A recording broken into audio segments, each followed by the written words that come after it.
Hello everyone, আসসালামু আলাইকুম। আজকে আমি আপনাদের সাথে হংকংয়ের একটি জনপ্রিয় ডেজার্ট রেসিপি শেয়ার করতে যাচ্ছি। তো এর জন্য প্রথমে আমার আম লাগবে। আমি এখানে ১ ঝুড়ি আম নিয়ে নিয়েছি। অবশ্য সব আম লাগবে না, আমি এখান থেকে টসটসে কিছু আম নিয়ে নিচ্ছি। তো যেহেতু এখন ভরপুর আমের সিজন, সেহেতু চাইলে আপনিও এই রেসিপিটি বাসায় বানিয়ে নিতে পারেন। তো ফার্স্টে আমি এখানে বেশ কয়েক রকম করে আম কেটে নিয়েছি। আমি এখানে লম্বা করে আমগুলো কেটে নিয়েছি ভিডিওটা ছোট করার জন্য। আমি এখানে লম্বা করে আম কেটে নিয়েছি। আপনারা চাইলে আমটা পিলার দিয়ে ছিলে কিন্তু মাঝখান বড় বড় কেটে নিতে পারেন। আর এই পাশে আমি নিয়ে নিচ্ছি আমের পিউরি। আমি একসাথে আমের পিউরিটাও করে নিয়েছি, কারণ এটা বেটার বানাতে আমার লাগবে। উপকরণ যেহেতু সব হাতের কাছেই আছে, তাহলে দেরি না করে চলুন রেসিপিটা শুরু করা যাক।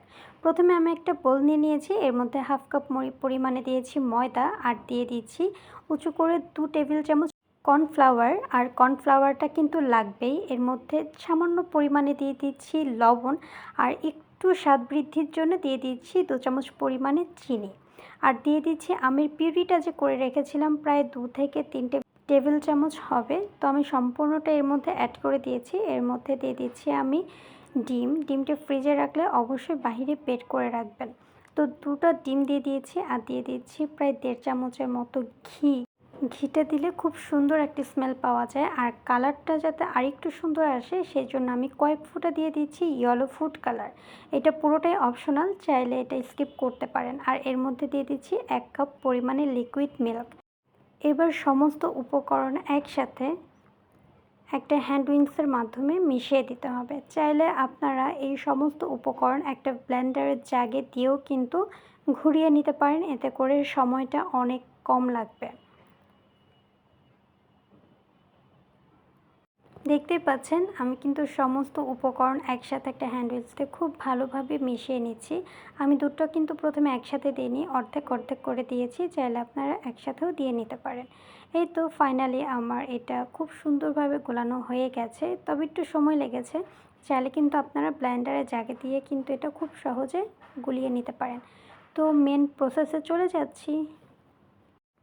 প্রথমেই আমি চুলায় একটা প্যান বসিয়ে নিয়েছি এবং এর মধ্যে সামান্য কিছু তেল দিয়ে একটি টিস্যু দিয়ে ভালো করে প্রেস করে দিচ্ছি, যাতে তেলটা সমস্ত ফ্রাই প্যানে ভালোভাবে লেগে যেতে পারে। এবার ব্যাটার যে গুলে রেখেছিলাম সেখান থেকে 1/4 কাপ পরিমাণে ব্যাটার আমি দিয়ে দিয়েছি ফ্রাই প্যানের মধ্যে। এবার হাতল ধরে খুব সুন্দর করে নাড়িয়ে গোল একটা রুটির মতো শেপ দিতে হবে। এবং যখন এটা হয়ে যাবে, এখানে আমি ঢেকে দিচ্ছি প্রায় 2-3 সেকেন্ডের মতো, এর বেশি লাগবে না। আর এই রুটিগুলো হতে খুব একটা বেশি সময় লাগে না। যখন দেখবেন সাইড দিয়ে উঠে যাচ্ছে, তখনই বুঝতে হবে এটা হয়ে গেছে। বেশি সময় লাগলে কিন্তু নিচে পুড়ে যেতে পারে। আর এটা কিন্তু একপাশ ভাজতে হবে, এটা দুপাশে ভাজতে হবে না, তাহলে কালারটা একটু ফ্যাকাশে হয়ে যেতে পারে। দেন দেখতেই পারছেন আমি প্রত্যেকটা রুটি খুব ভালোভাবে এটাকে ভেজে নিচ্ছি, আর ভাজতে কিন্তু খুব অল্প সময় লাগছে। যাই হোক, আমার প্রত্যেকটা রুটি ভাজা হয়ে গিয়েছে। এবার আমি সবগুলোকে ঠান্ডা করে নিচ্ছি। দেখতেই পাচ্ছেন এক পাশে ভাজা হয়েছে, আরেক পাশে কিন্তু আমি ভাজিনি। আর রুটিটা কতটা সফট হয়েছে সেটা তো দেখেই বুঝতে পারছেন। এই তো আমার রুটিগুলো ঠান্ডা হয়ে গিয়েছে। এবার চলে যাব মেন প্রসেসে।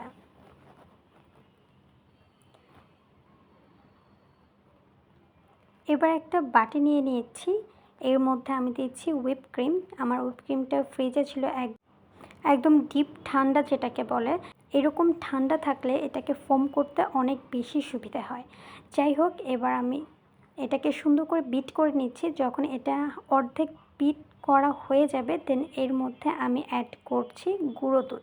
আমি এখানে 2 থেকে 3 চামচ পরিমাণে গুঁড়ো দুধ দিয়েছি, কারণ এটা গুঁড়ো দুধ দিলে স্মেলটা অনেক বেশি ভালো লাগে। চাইলে আপনারা এর মধ্যে ভ্যানিলা এসেন্স দিতে পারেন, বাট আমার কাছে কেন যেন ভ্যানিলা এসেন্স ছাড়াই এই কেকটা খেতে বেশি ভালো লাগে। দেন দেখতেই পাচ্ছেন সব কিছু ভালোভাবে মেশানো হয়ে গিয়েছে। এবার ফাইনাল প্রসেসিংয়ে চলে যাচ্ছি। সব কিছু যখন রেডি হয়ে গেছে, বানাতে খুব একটা সময় লাগবে না। একটা রুটি নিয়ে নিয়েছি, আর রুটিটা যে পাশে আমি ভেজেছি সেই পাশটাই উপরে দিয়ে এবারে এর মধ্যে আমি ক্রিম দিয়ে দিচ্ছি। একটু বেশি করেই ক্রিম দিয়ে দিচ্ছি, কারণ আমার বাচ্চারা ক্রিম খেতে অনেক বেশি পছন্দ করে। যাই হোক, ক্রিমটা যখন দেওয়া হয়ে যাবে, এর মধ্যে আমি দিয়ে দিচ্ছি আম যে আমি কেটে রেখেছিলাম। আমি এখানে 2 পিস করে দিয়েছি আম। আপনারা চাইলে 2 পিস 3 পিস আপনাদের ইচ্ছে মতো বা পছন্দ মতো আপনারা কিন্তু এখানে অ্যাড করতে পারেন। এবারে উপর দিয়ে আমি আবারও কিছুটা হুইপ ক্রিম দিয়ে নিয়েছি। এবার রুটিটা ভাঁজ করে নিতে হবে। এক সাইড দিয়ে আরেক পাশ দিয়ে আরেক পাশ দিতে হবে। দ্যাটস লাইক আমরা পরোটার যে ভাঁজগুলো দিয়ে থাকি ঠিক ওরকম করেই কিন্তু আমাদের এই ভাঁজগুলো দিতে হবে। খুবই সিম্পল, দেখে নিশ্চয়ই বুঝতে পারছেন। আর এই পর্যায়ে বলে রাখি, আমার এই ভিডিওগুলো আপনাদের কাছে কেমন লাগে প্লিজ কমেন্টে জানাবেন। ভালো লাগলে ছোট্ট করে একটা লাইক করতে পারেন। আর যদি আরেকটু ভালো লাগে তাহলে শেয়ার করতে পারেন ফ্রেন্ড, ফ্যামিলি, বিভিন্ন গার্লস গ্রুপগুলোতে। আর যদি আরেকটু ভালো লাগে তাহলে প্লিজ আমার এই ছোট্ট চ্যানেলটা সাবস্ক্রাইব করে আমাকে সাপোর্ট করবেন। আমার ফ্যামিলির একজন মেম্বার হওয়ার জন্য আপনাদের অনুরোধ জানাচ্ছি। কথা বলতে বলতে দেখতেই পারছেন আমার ম্যাঙ্গো পিলো রেডি। চাইলে কিন্তু আপনারাও বাসায় খুব অল্প সময়ের মধ্যে এই রেসিপিটি বানিয়ে দিতে পারেন। হংকংয়ে কিন্তু এই রেসিপিটার চাহিদা ব্যাপক পরিমাণে আছে। আর এখন আমরা বাংলাদেশে বসেই হংকংয়ের এই জনপ্রিয় ম্যাঙ্গো ক্র্যাব রোলটা ট্রাই করতে পারি, তাই না? চাইলে আপনি আপনার বাচ্চার টিফিনের জন্য এই রেসিপিটা রাখতে পারেন, কিংবা বিভিন্ন গেট টুগেদারে এই রেসিপিটি রাখতে পারেন।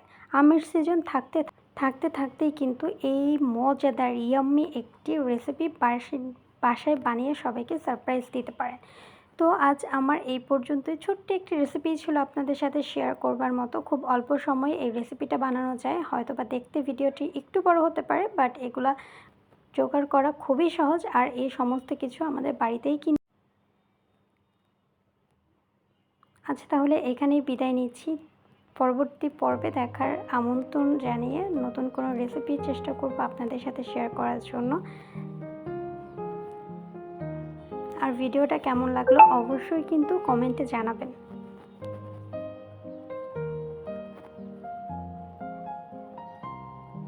আজ তাহলে এখানেই বিদায় নিচ্ছি।